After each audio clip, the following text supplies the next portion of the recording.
तर नमस्कार विद्यार्थिनींनो, गृहिणींनो. तर आजच्या व्हिडिओमध्ये आपण एक अंगणवाडी मदतनीस व सेविका यासाठी एक बंपर भरती आलेली आहे. तर ही भरती बालविकास प्रकल्प अधिकारी नाशिक जिल्हा नाशिक या अंतर्गत राबवली जात आहे. तर नागरी प्रकल्पातील अंगणवाडी सेविका व मदतनीस रिक्त पदे भरती जाहिरात ही 2025ची आहे, पण इथे त्यांनी ती 2025च्या अंतर्गत राबवली नव्हती, त्यामुळे हे 2026मध्ये ही ट्रान्सफर करण्यात आलेली आहे. आता या भरतीमध्ये एकूण पद रिक्त किती आहेत ते बघूया. भरतीची शेवटची तारीख काय आहे, डिटेल माहिती बघूयात. व्हिडिओ शेवटपर्यंत नक्की बघायचं. महिलांसाठी ही सुवर्ण संधी आहे.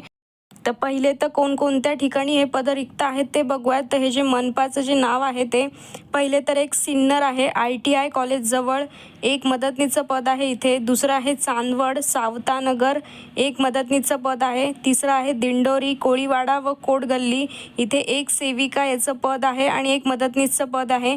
चौथं आहे कळवण फुलाबाई चौक येथे जवळ, ह्याच्यामध्ये एक पद मदतनीसचं आहे. पाचवा आहे सुरगाणा नंबर 4 दवाखाना पाडा, सुरगाणा नंबर 3 देवीपाडा. तर इथे एकूण 2 सेविकांचं पद रिक्त आहे. इगतपुरी येथे जोगेश्वरी आहे, तिथे एक मदतनीस. आणि 7वं आहे ते देवळा येथे आहे. मारुतीपाडा इथे एक मदतनीस आणि मालेगाव रोड देवळा इथे एक सेविकाचं पद रिक्त आहे. 8 नंबरचं आहे ते निफाड आहे, राजवाडा पाण्याची टाकी 1, अहिल्यानगर रामनगर निफाड 8, बेघर वस्ती उगाव रोड इथे आहे. त्याचे एकूण मदतनीसचे 5 पद आहेत. तसेच एकूण सेविकाचे 4 पद रिक्त आहेत आणि मदतनीसचे 11 पद रिक्त आहेत. आता आपण डिटेलमध्ये बघूया याच्या अटी व शर्ती काय आहे. तर पहिले तर शैक्षणिक पात्रता बघूया. तर अंगणवाडी सेविका आणि मदतनीस पदासाठी इयत्ता 12वी उत्तीर्ण असणे गरजेचं आहे. इथे आता तुम्हाला 12वी असणे गरजेचंच आहे आणि ती राज्य शिक्षण मंडळ अथवा त्या समकक्ष अशी किमान शैक्षणिक पात्रता आवश्यक आहे. मग तुम्ही ते युनिव्हर्सिटीमधनं केलेलं असेल तरीसुद्धा चालेल किंवा मग बाहेरनं यशवंतराव चव्हाणमधनं केलं तरी चालेल. दुसरं आहे वास्तव्याची. तर हे लक्षात ठेवा, कोणत्याही जिल्ह्यामध्ये जेव्हा भरती येते तेव्हा तिथे स्थानिक रहिवासी त्या जिल्ह्याची महिला फॉर्म भरू शकते आणि तीच तिथे, आणि त्यासाठीच तिला तिकडचं रहिवासी प्रमाणपत्र असणं गरजेचं आहे. तिसरं आहे वयाची अट व पुरावा.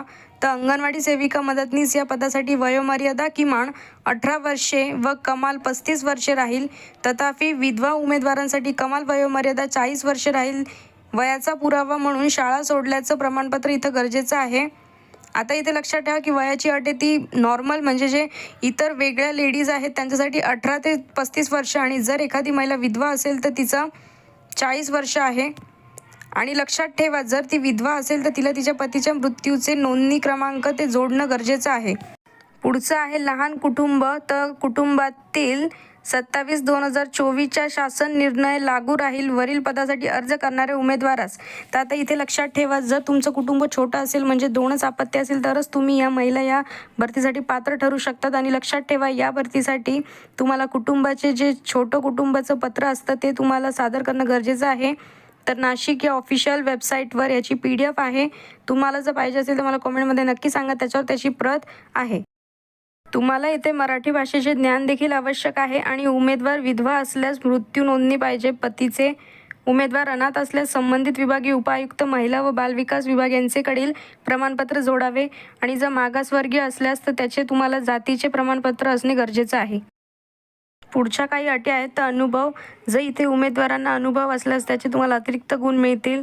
आणि उमेदवाराने एका पदासाठी एकच अर्ज करावा. जर एका पदासाठी वेगवेगळे अर्ज केल्यास एकच अर्ज विचारण्यात घेण्यात येईल व त्याबद्दल उमेदवाराशी कोणताही पत्रव्यवहार केला जाणार नाही, हे लक्षात ठेवा. एकच पदासाठी एकच अर्ज करा. निवड कार्यपद्धती ही तुमच्या गुणांवर असेल. जर तुमची 10वी असेल तर त्याला अतिरिक्त, 12वी असेल तर, पदवी असेल तर त्याच्याशी 2-2 गुण, आणि तुमच्या कास्टनुसार त्याच्यावर तुमची मेरिट लागेल.